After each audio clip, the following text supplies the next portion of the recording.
सुमन अपने पति से बहुत परेशान थी क्योंकि सुमन का पति एक नंबर का कंजूस आदमी था। सुमन को अगर कुछ भी लेना होता तो उससे पहले उसे अपने पति से बात करनी होती थी। ऐसे ही एक दिन सुमन अपने पति महेश के पास जाती है और बोलती है, सुनिए जी, वो क्या है ना, वो हमारे बेटे की शादी नजदीक आ रही है।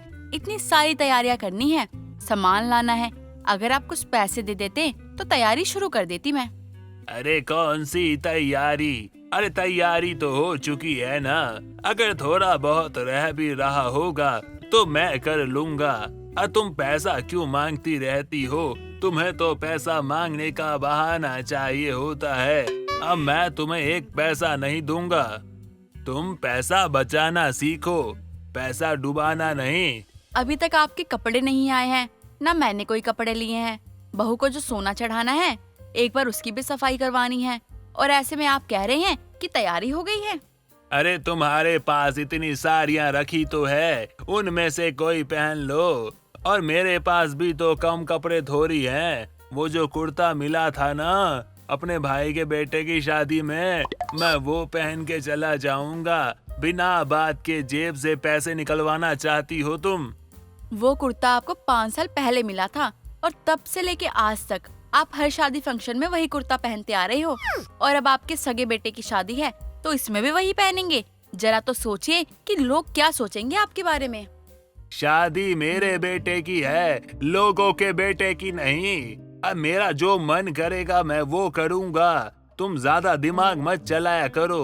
और रही बात बहू के गहने साफ करवाने की, उसकी भी जरूरत नहीं है। अरे देखो, अब बहू गहने पहनकर वापस घर ही आएगी और सोना वैसा का वैसा ही रह जाएगा। तो उसमें पैसे लगाने में क्या ही अक्लमंदी। देखो, मेरा जो मन करेगा मैं वो करूंगा। और शादी की तैयारियों के बारे में सोचने की जरूरत तुम्हें नहीं है। मैं हूं ना, मैं सब देख लूंगा। महेश अपनी बात के आगे किसी की भी बात को सही साबित नहीं होने देता था। ऐसे ही कुछ दिनों बाद महेश के बेटे आनंद की शादी सेजल नाम की लड़की से हो जाती है। सेजल बहू बनकर उनके घर में आ जाती है और सेजल रसोई में जाकर खुद से बात करते हुए कहती है, मुझे माँ ने बताया था कि पहली रसोई की रस्म में एक तरह से शादीशुदा जिंदगी का छोटा सा परिचय होता है कि आगे कैसे होने वाला है सब कुछ। इसलिए आज मुझे सबके लिए कुछ ऐसा बनाना होगा कि सबको पसंद आए। वैसे तो मीठे में सबसे अच्छा मूंग दाल का हलवा बनाती हूँ, लेकिन यहाँ क्या सबको पसंद आएगा? आ ही जाएगा सबको पसंद। बनाती भी अच्छा ही हूँ और आज तक कभी किसी ने ये नहीं बोला कि मैंने अच्छा नहीं बनाया है। तो एक काम करती हूँ, मैं सबके लिए मूंग दाल का हलवा ही बना देती हूँ। सेजल फटाफट से सभी के लिए मूंग दाल का हलवा बनाने लग जाती है।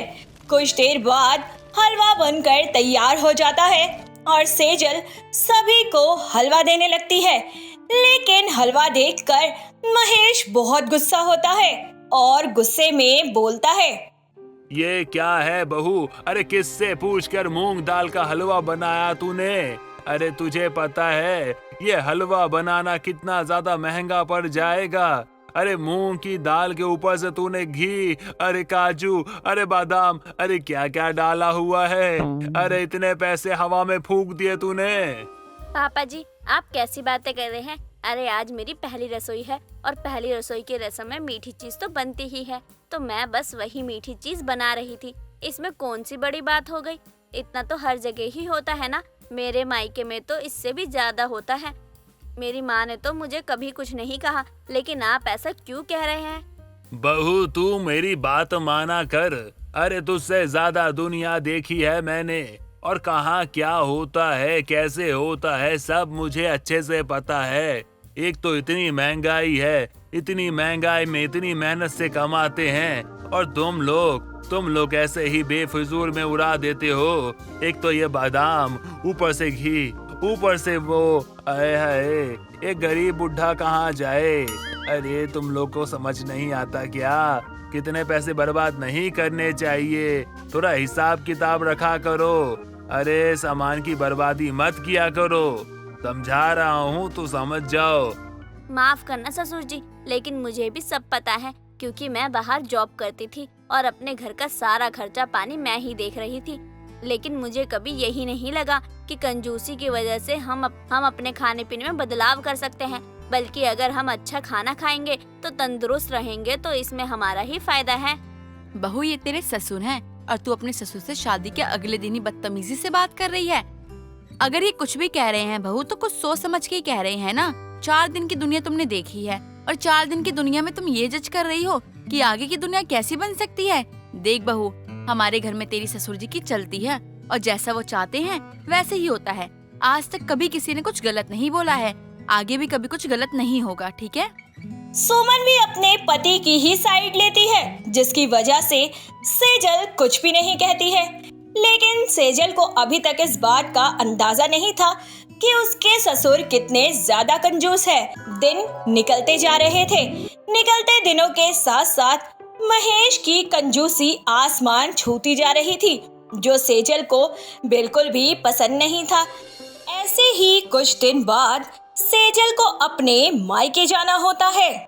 इसीलिए सेजल अपने ससुर के पास जाती है और अपने ससुर से बोलती है। ससुर जी, वो मुझे कुछ पैसे चाहिए थे। मैंने आपको पहले ही बताया था ना कि मुझे अपने मायके जाना है और मायके जाने के लिए कुछ पैसे तो लगेंगे, तो इसलिए आप कुछ पैसे दे दो, अच्छा होता। अरे बहू, पैसों की क्या जरूरत है तुझे?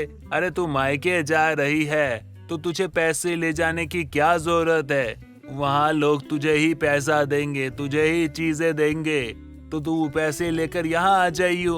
वहाँ ले जाकर क्या करेगी? लेकिन ससुर जी, बात को तो समझिए। मैं अपने मायके जा रही हूँ और मायके जाने के बाद वहाँ पर मुझे किसी को एक मिठाई का डब्बा तो देना ही पड़ेगा ना। मिठाई के डब्बा देने के लिए कुछ पैसे तो लगते हैं। मैं खाली हाथ कैसे जा सकती हूँ? नहीं बहू, अगर तुझे पैसों की जरूरत लग रही है ना, तो एक काम कर, तू ना मायके ही मत जा। अरे जाएगी, पैसा लगेगा, इससे अच्छा तू यहीं रह। तेरे पति और तेरे सास और मैं यहीं पे है ना, तो मायके जाकर क्या करेगी? अरे वो लोग बेवजह खर्चा करा रहे हैं। अरे 100 रुपए की मिठाई ले जाएगी, मैं तो लुट जाऊंगा, बर्बाद हो जाऊंगा, कितना बड़ा नुकसान हो जाएगा। इतना खर्चा करने की जरूरत नहीं है बहू, तू घर पर ही रह। महेश अपनी बात के आगे अपनी बहू की एक भी नहीं सुनता, जिस वजह से सेजल को बहुत बुरा लगता है। सेजल वहाँ से मुंह बनाकर चली जाती है और एक दिन सेजल अपनी सास के पास जाती है और बोलती है। माँ जी, आपको नहीं लगता कि ससुर जी की कंजूसी कुछ ज्यादा ही है? मुझे समझ में नहीं आता है कि बचत करना अच्छी बात है। घर में पैसे आ रहे हैं, इसका मतलब उड़ा नहीं सकते फिजूल खर्चों में, लेकिन जरूरत की चीजों में भी खर्च ना करे तो बहुत गलत बात है ना। और मैं जब से आई हूँ तब से यही देख रही हूँ कि ससुर जी की यही आदत है। बहू, अब तक हमारे घर में यही चलता आ रहा है। आज तक कोई भी इस चीज को बदल नहीं पाया है। अब तू क्या ही बदलेगी? और मुझे तो इसमें कोई गलत नहीं लगता है। तेरे ससुर जी भी कहीं न कहीं सही हैं और उन्होंने भी कॉम्प्रोमाइज कर लिया है। तू भी यही आदत डाल ले। अपनी सास की बात सुनकर सेजल को समझ आ जाता है कि उसके घर में उसकी सुनने वाला कोई नहीं है। कुछ दिनों बाद सेजल ढेर सारी शॉपिंग करके आती है। इतना सारा सामान देखकर महेश का गुस्सा 7वें आसमान पर पहुंच जाता है और वह गुस्से में चिल्लाने लगता है। उसकी आवाज सुनकर आसपास के लोग सेजल को देखते हैं और सेजल बोलती है। अरे ससुर जी, अब क्या हुआ? अभी तक गुस्सा क्यों कर रहे हैं? मैंने कुछ गलत किया है? मैं तो शॉपिंग करके आ गई, पर खैर कोई बात नहीं। ससुर जी, शॉपिंग करना तो मेरा अधिकार है। अब मैं कैसे ससुराल आई हूँ तो ससुराल का कहीं ना कहीं तो खर्चा करवाऊंगी ना। लेकिन बहू, तुझे ऐसा नहीं लगता कि तूने खर्चा कुछ ज्यादा करवा दिया है? इतने पैसे कहाँ से आए तेरे पास? हमारे घर में तो इतना पैसा नहीं है और कोई देता भी नहीं। अरे इतना खर्चा तो आज तक किसी ने नहीं किया होगा जितना तूने कर दिया है। तो ससुर जी, अब आप भी आदत डाल लो, क्योंकि मैंने कई दिनों तक आपकी आदत डाली थी कंजूसी की, मुझे नहीं हुई। आप अपनी आदत से बदल नहीं रहे और ना ही मैं बदलने वाली हूँ। देख लो, अब आपको जो करना है वो करो, क्योंकि अब मैं वही करूँगी जो मुझे ठीक लगता है। जरूरत की चीजें बहुत जरूरी होती हैं और वो घर में होनी ही चाहिए। अगर नहीं होगी तो मुझे इसी तरह अगली बार भी खर्च करवाना ही पड़ेगा।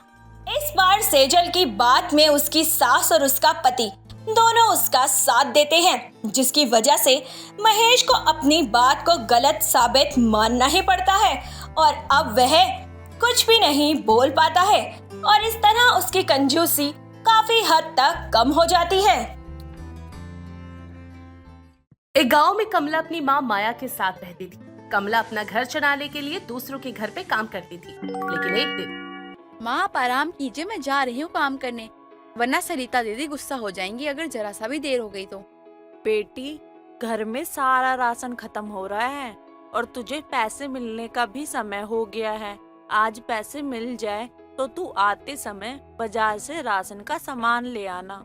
अब मैं माँ को कैसे बताऊँ, सरिता दीदी थोड़ी खड़ूस हैं, मुझे तो उनसे बात करने में भी डर लगता है। ठीक है माँ, मैं सरिता दीदी से आज बोल दूंगी।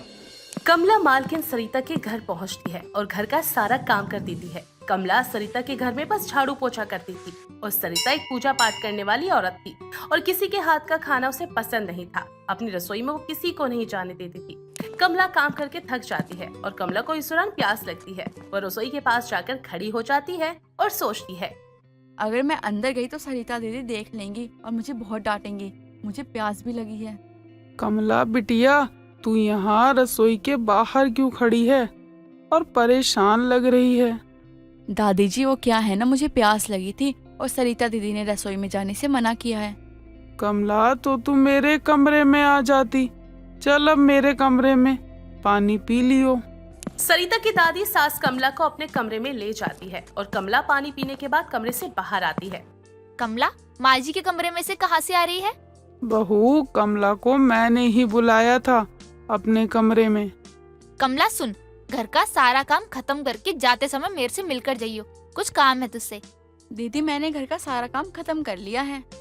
सरिता रसोई में जो बची हुई गुंजिया थी उसे कमला को लाकर दे देती है और कमला गुंजिया थैले में रखकर अपने घर चली जाती है। कमला के हाथ में थैला देखकर वो सोचती है, कमला, तू ये राशन का सामान ले आई तो ला मुझे दे दे, मैं रसोई में रख देती हूँ। नहीं माँ, ये राशन का सामान नहीं है, ये तो दीदी ने मुझे कुछ पहले की बची गुजिया दी हैं।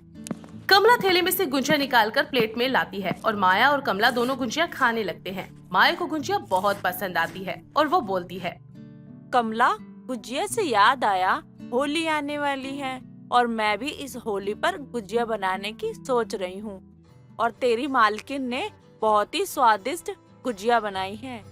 माँ सच में गुजिया तो बहुत अच्छी बनी है, दीदी ने बहुत सारा मेवा डाला है गुजिया में। मैं कल दीदी से गुजिया बनाने की रेसिपी पूछ कर आऊंगी। देर शाम बाद माया रसोई में से खाना बनाकर लाती है और कमला और माया दोनों खाना खाकर सो जाते हैं। हर रोज की तरह कमला अपना काम करके सरिता के घर चली जाती है और कमला काम करती है।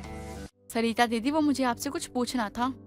कमला, तुझे दिख नहीं रहा मैं पूजा कर रही हूँ, तू फिर भी बीच में टोक रही है और तू यहाँ पर फालतू की बात मत किया कर। तेरा काम है घर की सफाई करना और अपने घर जाना। सरिता कमला को सुनाकर अपने कमरे में चली जाती है और सरिता की बात सुनकर उदास होकर कमला डस्टिंग करने लगती है। सरिता की दादी सास कमला को डांटते हुए सुन लेती है। सरिता की दादी का स्वभाव अच्छा था और वो कमला से पूछती है, कमला बिटिया, क्यों उदास हो रही हो? तू सरिता का व्यवहार तो जानती ही है, उसका मन साफ है। तू उसकी बात का बुरा मत मान और तुझे जो पूछना है तू मुझसे पूछ ले। दादी, वो दीदी ने मुझे कल गुजिया दी थी ना, तो मैं उसी की रेसिपी पूछ रही थी। तू बस इतनी सी बात के लिए परेशान हो रही है, ये तो मुझसे ही पूछ लेती। ऐसा बोलकर दादी कमला को अपने कमरे में ले जाकर कमला को गुंजिया बनाने की रेसिपी बता देती है। कुछ देर बाद कमला घर जाते समय बाजार से गुंजिया बनाने का सारा सामान लेकर घर चली जाती है। रसोई में जाकर गुंजिया बनाने लगती है और रसोई में से आवाज आने से माया रसोई में जाकर देखती है। कमला, तू कब आई और तू ये सारा गुजिया का सामान कब ले आई? माँ, वो सरिता दीदी की दादी ने मुझे गुजिया की रेसिपी बताई है, तो मैंने सोचा कि आज मैं खुद सारा सामान लेकर घर पे ही गुजिया बनाऊं। आप अपने कमरे में जाके आराम करिए। माया अपने कमरे में चली जाती है और कमला गुंजिया बनाने में लग जाती है। कमला को गुंजिया बनाने में शाम हो जाती है। कुछ देर बाद कमला अपनी माँ के लिए अपने हाथ से बनाई हुई गुंजिया लेकर जाती है और बोलती है, माँ ये लीजिए, गुजिया तैयार हो गई है, खा कर बताइए कैसी बनी है। कमला, तूने गुजिया तो बहुत ही स्वादिष्ट बनाई है, मजा ही आ गया तेरे हाथ की गुजिया खाकर। माँ मैंने पहली बार बनाई है तो मुझे डर था कि कहीं खराब तो नहीं बन गई है, इसलिए मैंने थोड़ी सी ही बनाई है। पहली बार में ही इतनी गुजिया अच्छी बन गई है। माँ मैं दादी के लिए भी गुजिया निकाल लेती हूँ, सुबह जाकर उन्हें दे दूंगी। अगले दिन सुबह कमला काम करने के लिए सरिता के घर काम करने जाती है और कमला काम करने के बाद दादी के कमरे में अपने हाथ की बनी गुजिया लेकर जाती है और उनसे बोलती है, दादी मैंने कल रात में आपके लिए गुजिया बनाई थी तो मैं वो गुजिया लेकर आई हूँ। कमला, खुशबू तो बहुत अच्छी आ रही है। लगता है तूने गुजिया बनाने के साथ साथ अपना प्यार भी डाल दिया है। ऐसा बोलकर दादी कमला की बनाई हुई गुजिया खाती हैं और दादी को उसके हाथ की बनाई गुजिया बहुत स्वादिष्ट लगती हैं, जिससे वो टिफिन में रखी चारों गुजिया खा लेती है। कुछ देर बाद कमला अपने घर आती है और बाजार में से सामान लेती है। शाम को वो सामान लेकर घर पहुंचती है। माया सामान देखकर कमला से बोलती है, कमला ये तू क्या सामान ले आई फिर से? माँ वो मैं काम करने के बाद घर आते समय बाजार से सामान ले आई तो सोचा थोड़ा और गुजिया बना कर रख दूं। कमला ये सामान लाने के लिए तेरे पास पैसे कहाँ से आए? और गुजिया में डालने के लिए बहुत कुछ मेवा होता है, तो ये सब महंगा भी आया होगा ना? माँ वो मैंने अपने पैसे बचाकर रखे हुए थे, उसी के पैसों से मैं सामान ले आई हूँ और इस सामग्री से ज्यादा स्वादिष्ट गुजिया बनेंगी। अगर गुजिया बच गई तो होली पे भी गुजिया काम आ जाएंगी और ये सब गुजिया हम कल शाम को बनाएंगे। अभी तो मैं बहुत थक गई और मुझे भूख भी लगी है। कमला गुजिया का सारा सामान रसोई में रखकर हाथ मुंह धोने के लिए चली जाती है। माया और कमला दोनों खाना खाने लगते हैं और कमला खाना खाने के बाद थकान की वजह से सो जाती है। कुछ देर बाद माया भी जाकर सो जाती है और फिर अगले दिन सुबह कमला जल्दी उठ जाती है। रसोई में जाकर वो गुजिया बना देती है। कुछ देर बाद कमला हर रोज की तरह सरिता के घर पर काम करने के लिए चली जाती है। कमला तू टाइम देख रही है और तू अब आ रही है? दीदी वो मैं घर पे गुजिया बना रही थी तो समय का पता ही नहीं चला और ध्यान से उतर गया। ये ले तेरे काम के पैसे और तेरा महीना हो गया आज। मुझे नहीं है तेरे जैसी काम वाली की जरूरत, और कहीं और काम देख ले। ऐसा बोलकर सरिता अपने कमरे में चली जाती है और कमला रोने लग जाती है। तभी दादी कमरे से बाहर आकर कमला को रोते हुए देखकर उससे बोलती है, कमला क्या हुआ और क्यों रो रही है? दादी वो सरिता दीदी ने मुझे काम से हटा दिया और होली का त्योहार आने वाला है। मैं होली के त्योहार पे खर्चा कैसे करूंगी? कमला कोई बात नहीं, सब ठीक हो जाएगा। और तुझे तो गुजिया इतनी अच्छे से बनाने आती है और होली पर ही तो गुजिया लोग बाहर से खरीद लाते हैं, तो क्यों ना तू एक गुजिया का ठेला खोल ले। तेरी गुजिया की रेसिपी भी काम आएगी और तेरे खर्चे के पैसे भी निकल जाएंगे। कमला दादी की बात सुनकर चली जाती है और दादी की बात मानकर घर के बाहर एक छोटा सा गुजिया का ठेला लगा लेती है। कस्टमर को कमला के हाथ की गुजिया बहुत पसंद आती है और धीरे धीरे कमला अलग अलग गुजिया की रेसिपी से गुजिया बनाकर बेचती है और अपना गुजारा करती है।